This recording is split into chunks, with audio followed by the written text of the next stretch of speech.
કેન્દ્ર સરકારની માલિકીની ઓએનજીસી મુંબઈના મધદરિયામાં ઓઇલ અને ગેસનો વિપુલ જથ્થો શોધી કાઢ્યો છે, જે નજીકના ભવિષ્યમાં સ્વદેશી ઉત્પાદન વધારવામાં મદદરૂપ થશે. આ નવો જથ્થો ઓપન એક્રિયોજ લાયસન્સિંગ પોલિસી રેઝિમ હેઠળ અપાયેલા બ્લોક્સમાંથી મળી આવ્યું હોવાનું ઓએનજીસીએ પોતાની આવકના ચોથા ક્વાર્ટરના રિપોર્ટમાં જણાવ્યું હતું. ઓઇલ અને ગેસના નવા સ્ત્રોતોને સૂર્યમણી અને વ્રજમણી એવા નામ અપાશે અને એ બંને મુંબઈના તટ પ્રદેશથી ખાસ્સા અંતરે આવેલા છે. નોંધનીય છે કે મુંબઈના મધદરિયામાં ભારતના સૌથી મોટા ઓઇલ અને ગેસ ક્ષેત્રો આવેલા છે.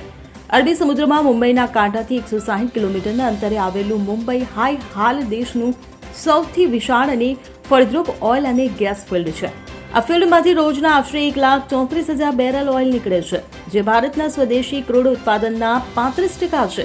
આ ફિલ્ડમાંથી રોજનું 10 million standard cubic metre gas પણ નીકળે છે, જે દેશના ગેસ ઉત્પાદનના લગભગ 18% છે.